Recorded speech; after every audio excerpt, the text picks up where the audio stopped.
Hi everyone, here's another video from Angie's Inspirations. Well, today I'm going to do a book review for you of the book 2x2 by Nicholas Sparks.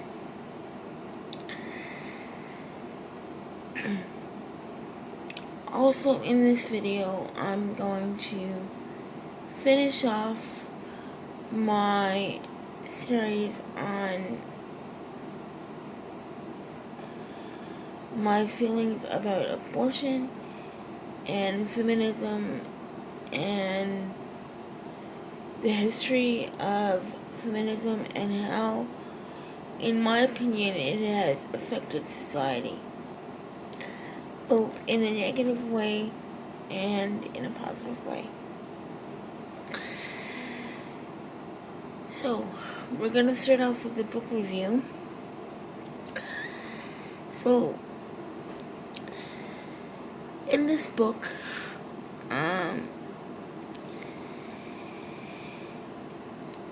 the main characters are Russell and Vivian Green. They are a husband and wife.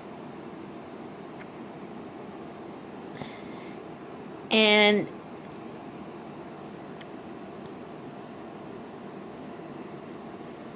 in the beginning of the book, both of them are working, and they've been married for about 5 years, and they want to have a baby, so they're trying, and it doesn't take them long to get pregnant, and so they're happy about that. And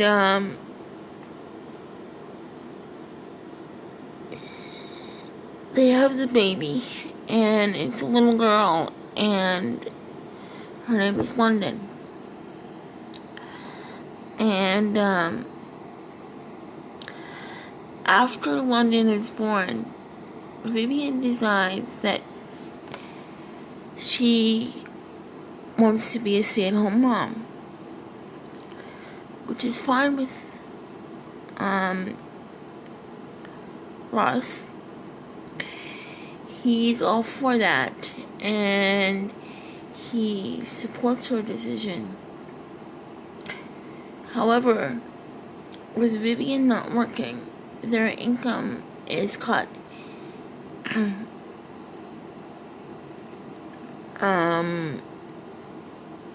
Down to one person, and they have to readjust their spending habits. Vivian doesn't really see this as being an issue and continues to spend in the way that they were spending before the baby was born and she was working. This becomes an issue between them, and they end up fighting a lot over money. And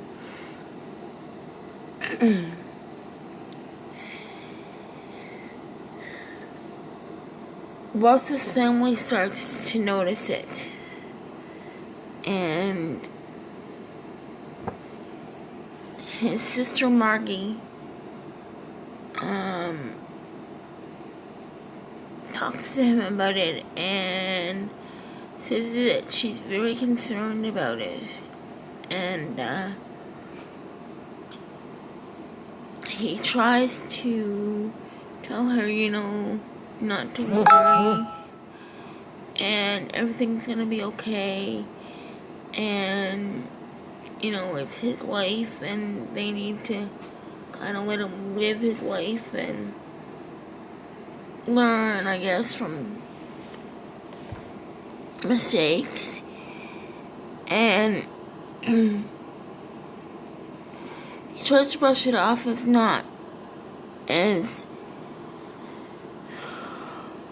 not being a big deal at first.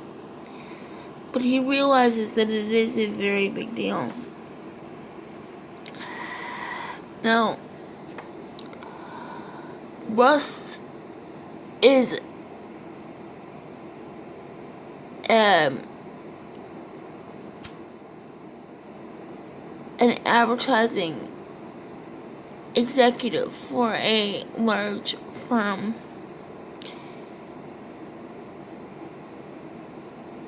And he makes good money. But with the way Vivian spends money,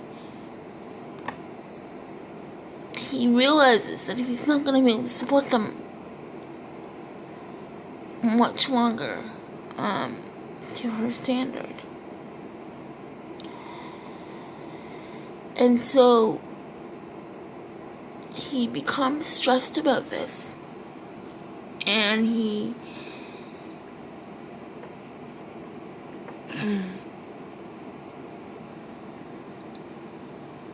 starts to try and figure out ways to substitute for the income that's missing and compensate. And he decides that it's been his dream for a long time to open up his own ad agency. And so he decides to do that. And at first, he's not really successful. He has to obviously lay the groundwork first. And he does his best to do so. And Vivian says that she'll support him throughout his endeavors in opening up this new business. But Vivian loses patience quite quickly with their money situation. Now, they do have some money in savings, but in order to open up this business, Russ had to quit his job, obviously. And he is trying to put everything he has into this business to make a really good go of it for him and his family. And Vivian's spending habits are quickly going out of control, and she doesn't quite grasp the concept of you cannot spend money this way. You cannot, have, clothes that you don't ever even wear with tags still on them, and then go and get new stuff because you're bored with the stuff that you have. You can't redo the kitchen, because at one point in the book she wants to redo their kitchen to try and increase the value of the house in case they ever decide to sell, is the spin that she puts on it. Now, Russ doesn't want to sell their house. He's quite happy where they are, and he thinks their house is fine. I mean, the attitude that he takes and viewpoint that he takes is that his parents lived in the same house forever. Why can't they? And he has a point, but Vivian is determined to sell their house at some point, I guess, or he figured she must be planning to sell her house. So she keeps talking about redoing the kitchen, and she wants to do it in a very specific way.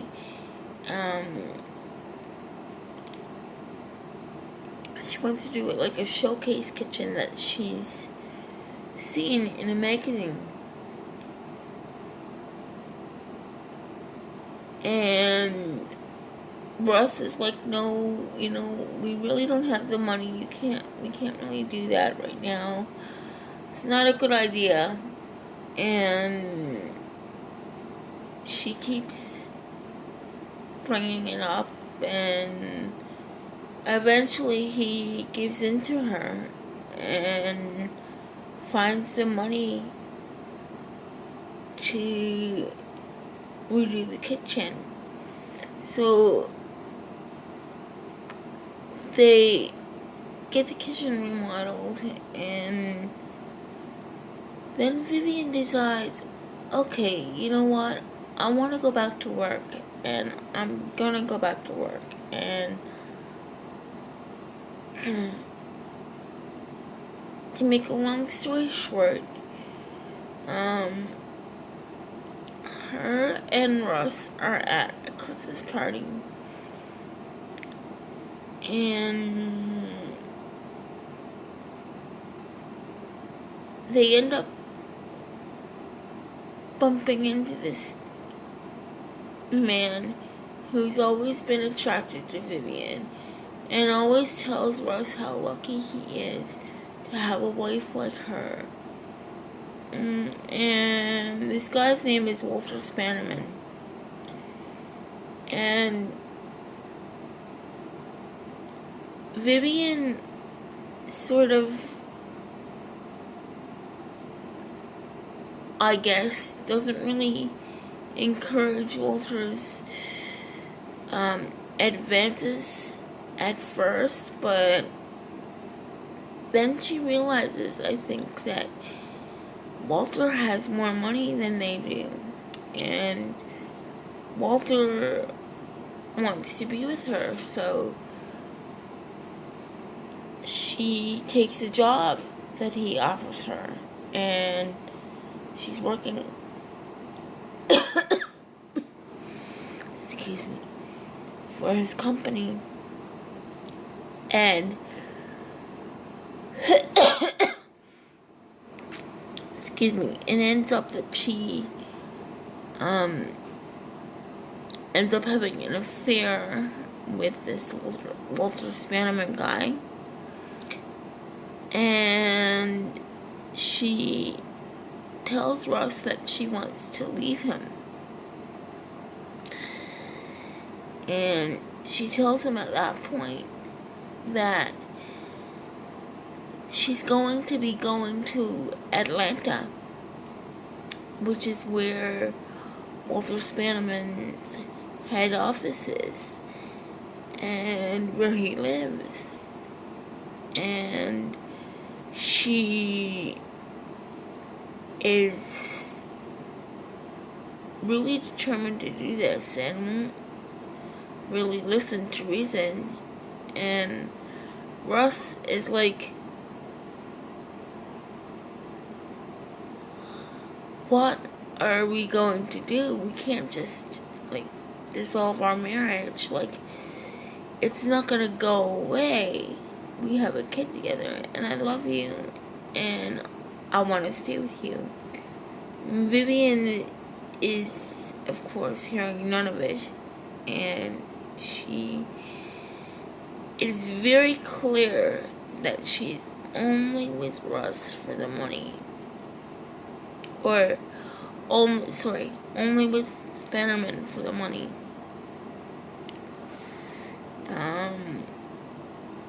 And she tells Russ that,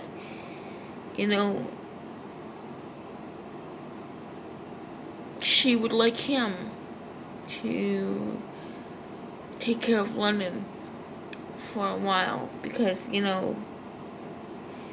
she needs to go to Atlanta and get everything set up out there in the apartment that Spannerman has for her.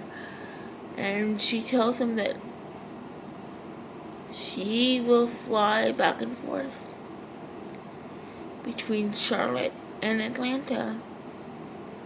And eventually she will start taking London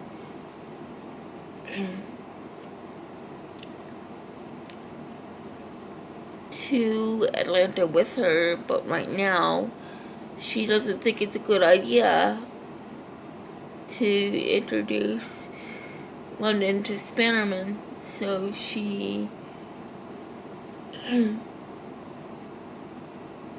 leaves London there with Russ, and Russ is left with the day-to-day responsibilities of running a brand new business and taking care of a child. And he's doing well with the whole thing. And at first, Vivian says, she wants her to continue dance class and tennis lessons and art class and all this stuff. And the thing is,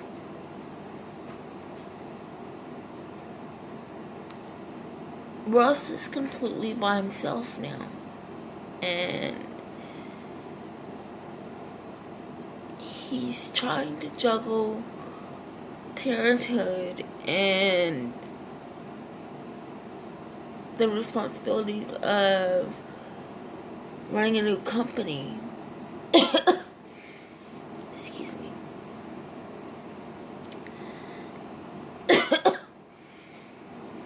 And like I said, he's doing well with it, but with the demands that Vivian is placing on him, he's really frustrated. And London doesn't really like dance class.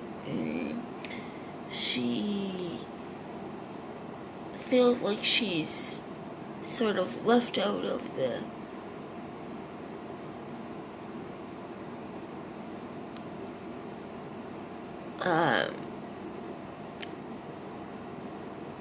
big kid stuff at dance class and treated like a baby.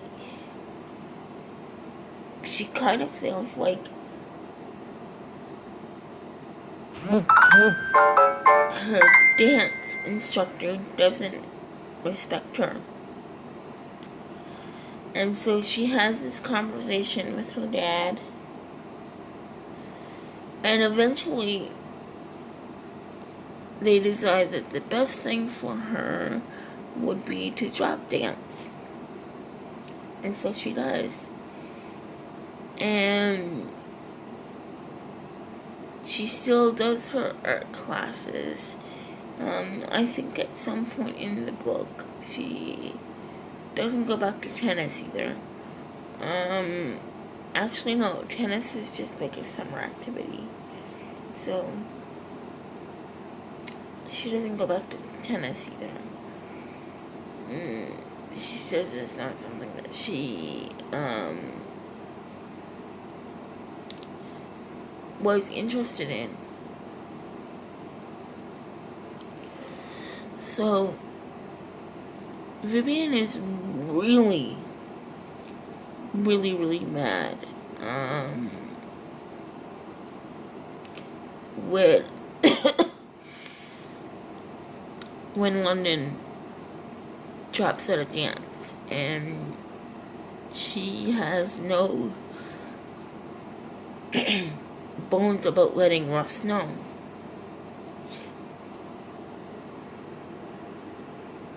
How she feels, and they sort of have some arguments back and forth about it, and in the end Ross makes the decision to keep her out of dance because he's the one who right now is the primary caregiver for London, and he feels like he should be able to make those decisions because he's the one, you know, taking care of her on a daily basis. And he's the one responsible for her. And he sees how this dance class is affecting her, and he doesn't want it to affect her. So he takes a stand.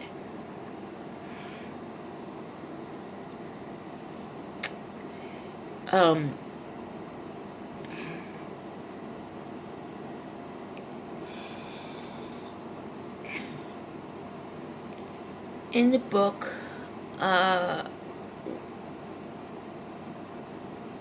Ross ends up taking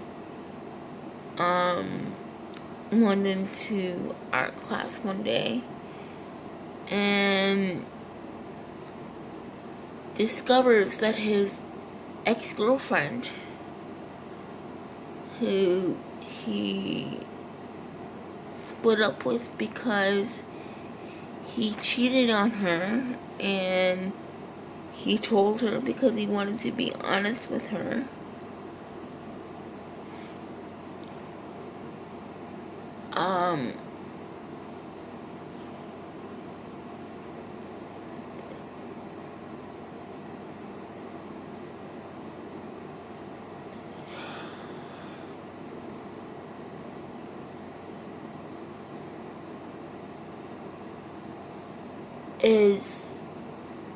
Okay, so his ex-girlfriend's son is in the same class or art class as London, and they start to hit it off again.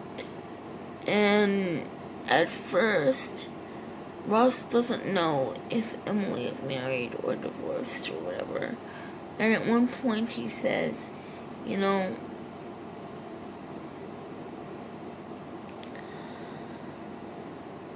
won't your husband have objections to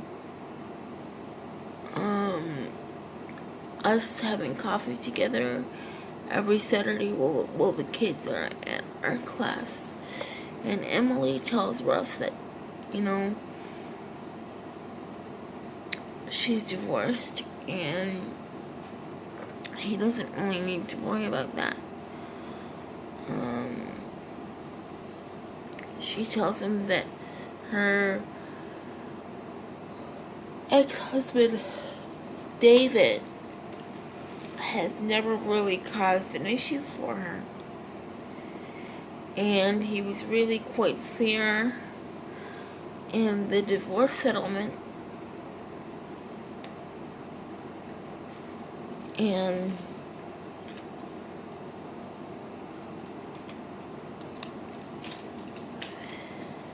she doesn't see an issue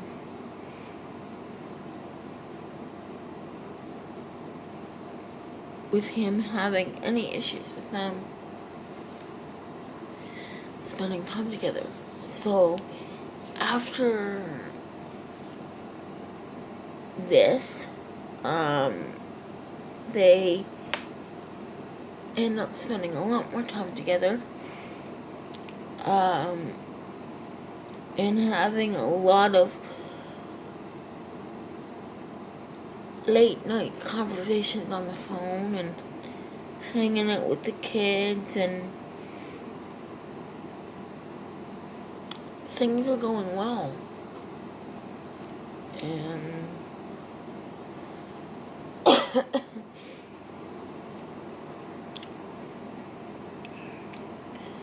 at this point, things also start to turn around for Russ on the business front as well. He ends up picking up 2 law firms, a plastic surgeon, and a few other clients that he does advertising campaigns for.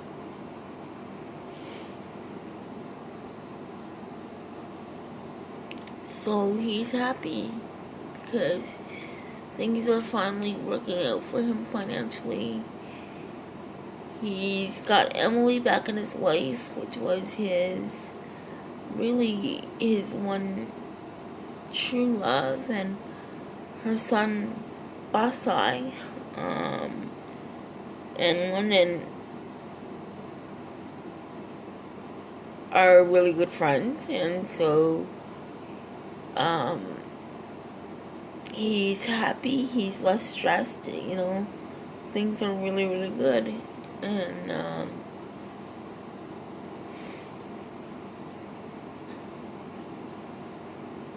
he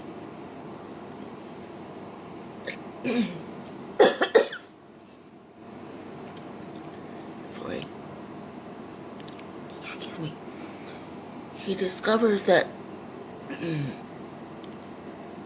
Vivian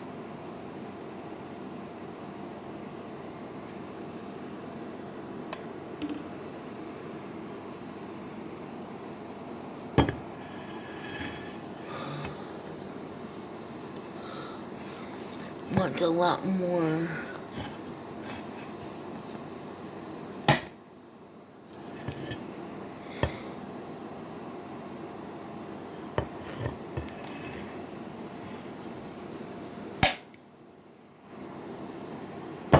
in the divorce settlement than he can actually provide. And he ends up getting really frustrated with this because his viewpoint about it is that Spannerman has money, she doesn't need to really take him to the cleaners. And he really sees this as unnecessary. His lawyer advises him that it is unnecessary and that she's just playing hardball, trying to see what she can get out of it, and just trying to take him to the cleaners. And so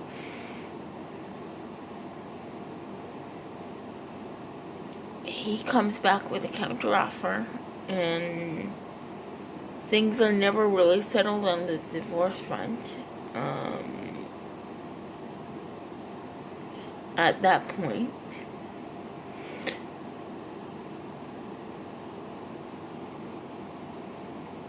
So life continues, and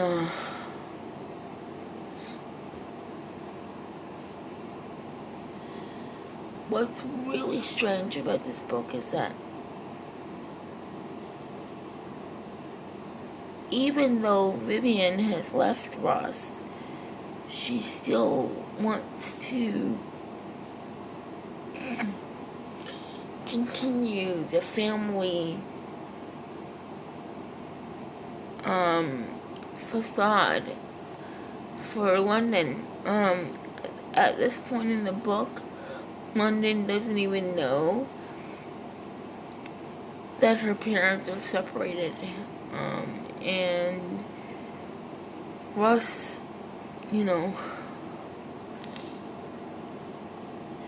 at first leaves that stuff up to Vivian, and she's coming back and forth and spending time at their house or at Ross's house, and she's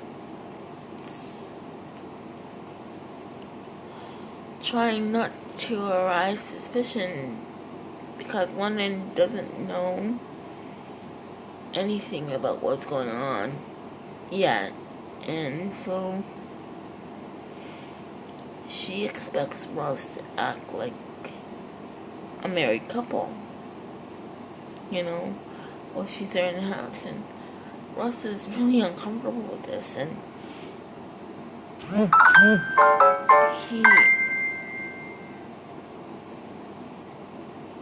tells her so, and it kind of turns into yet another argument. And it's after that Vivian finally decides to tell London, that they are getting a divorce and they're gonna live in separate houses, and they still love her, but they can't live together, and so they're gonna live apart.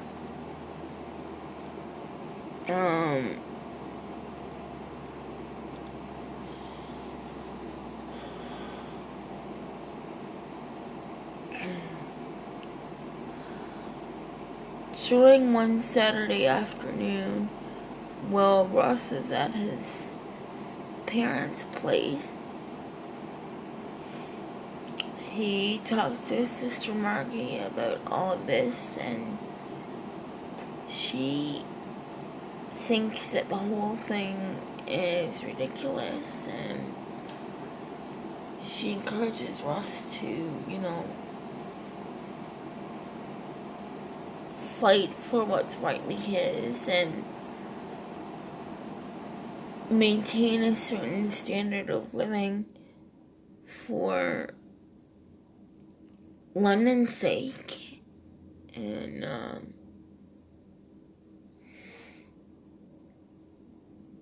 he thinks about this, and he realizes that Margie's right.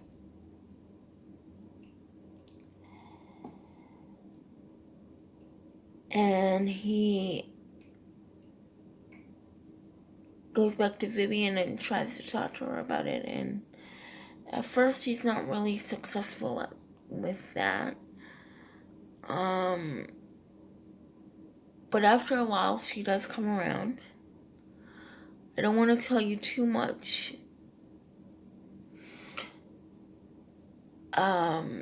detail about that specific part, because I feel like it'll ruin the book for you guys.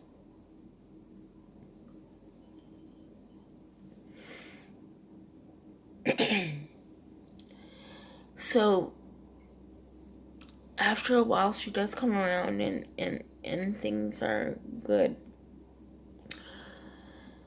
But also, the other thing that I'm going to tell you about this book is that, okay, in Russ's family, like on his mother's side, there's cancer. And almost everybody on his mother's side has had cancer.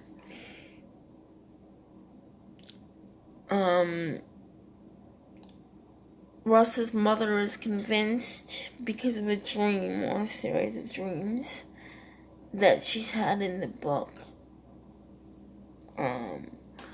she's convinced that her husband, Ross's dad, has the cancer. That's what they call cancer in this book. They call it the cancer. And I'm not gonna say much about this part because it will ruin the book. Someone in the book does have cancer. Not gonna say which family member it is. All that I'm going to say is that this family member, when they find out they have cancer, they're in stage 4. Stage 3, and there's not much that can be done. It's an aggressive type of cancer. And, so the person tries to make the best of it and plans activities so that they can spend a lot of time with their loved ones. Now, this person is getting chemo, but only because their partner and the family insisted on it. This person doesn't want chemo. At first, because they think that, it's already stage 3. How much good can chemo do? How much time will the chemo treatments actually give me? So this person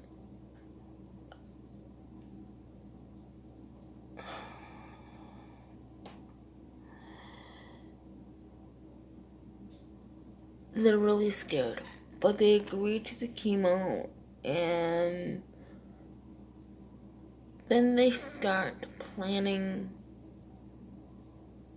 activities to spend time with their loved ones and favorite people before time runs out.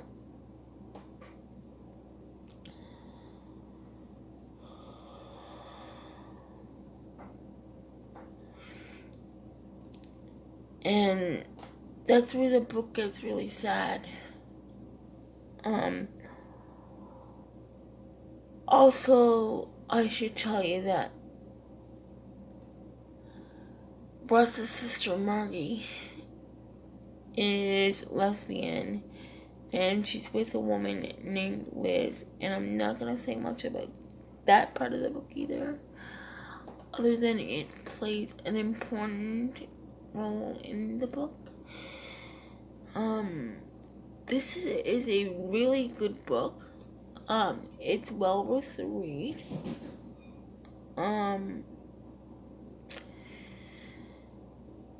Read the book. Let me know what you think, and yeah, I just highly recommend this book, and it's really good. And also, I want to say sorry for not getting this done yesterday. I tried to upload the video yesterday, but it wouldn't work, so yeah, I'm redoing it and uploading it again today. So the other thing I wanted to talk to you about are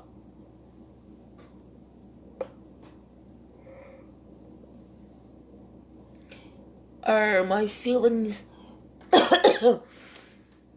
on abortion and feminism, and how feminism got started, and some of the principles behind the concept of feminism, and what's good about them, what's bad about them.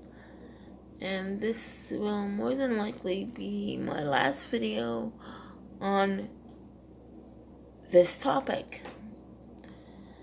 I have very strong feelings about this topic, which is why I kind of keep coming back to it. Okay, so on Netflix, there's this documentary called Females, What Were They Thinking? And in the documentary, kind of gives you the history of feminism and how the whole concept of feminism got started in the first place. So,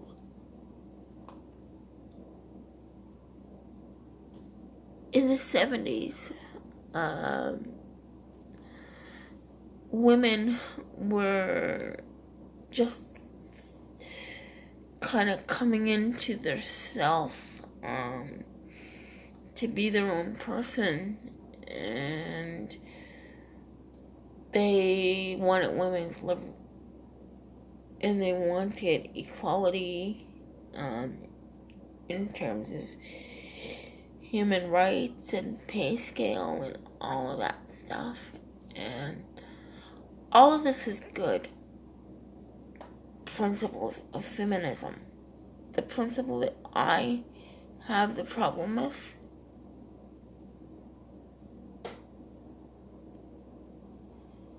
is the one where women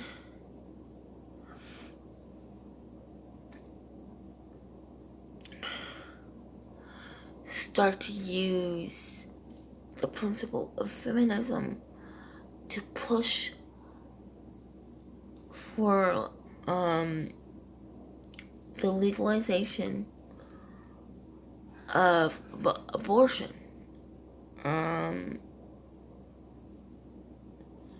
Because up to this point, women were having abortions in back alleyways and unsanitary abortions, where instruments were not sterilized and things like that. And the procedures often were not being done by medical professionals, so your life was kind of in your hands. And it was kind of a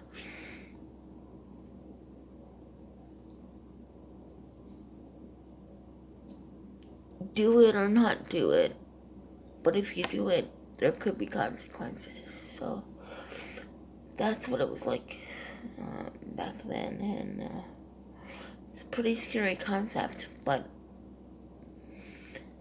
it is what it is. You guys all know how I feel about abortion.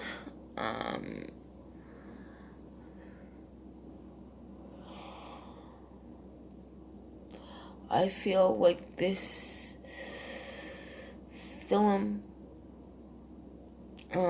Females, What Were They Thinking?, promotes abortion and sees it as a good thing, when in actual fact it's not a good thing.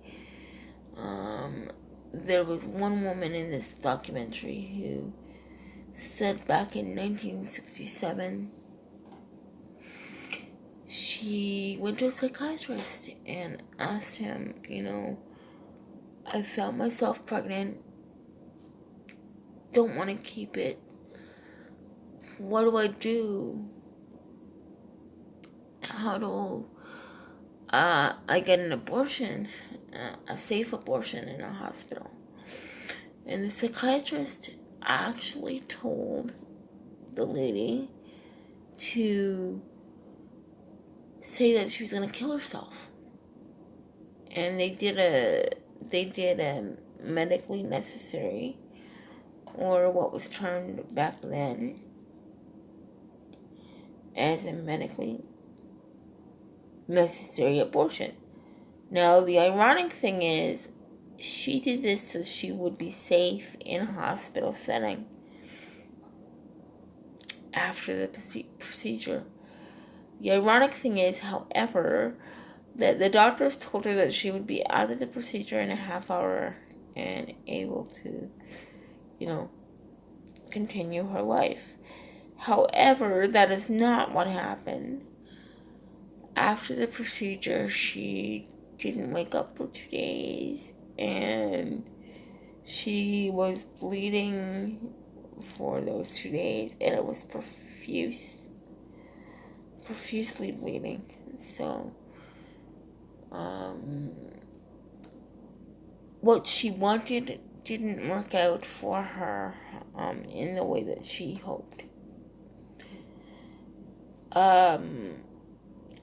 I have a problem with this whole concept of making abortion okay, or the whole process of making it okay, because I feel like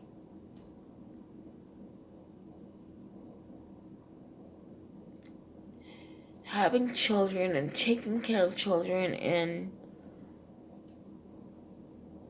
influencing them to grow into awesome human beings is part of a parent's responsibility. And I don't think an abortion should be easily available to anyone.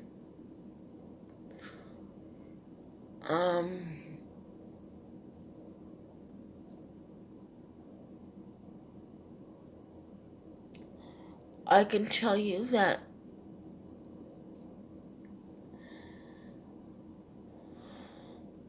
being a mom for me has been very rewarding, and it is one of the most rewarding jobs on the planet. And there's nothing better than when your baby smiles up at you for the first time and you realize that this little tiny person has a personality. And for me, when I kind of came to that realization, I wanted to take care of my child's personality as well. I wanted to encourage her personality to grow, encourage her to do things that she's interested in, to make, something out of her life. But when you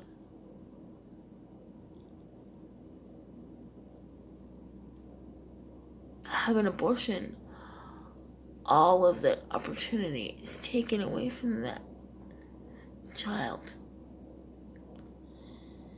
And that's not fair. People need society, actually. Society needs to start looking at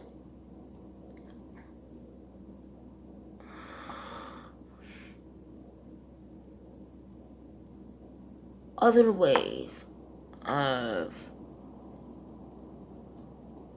birth control and, not getting pregnant, because there are things that you can do that are nowhere near as barbaric as an abortion is. I mean, the truth of the matter is, when you have an abortion, you're killing another human being. I'm sorry to say it like that, but it's the truth, and it's not right.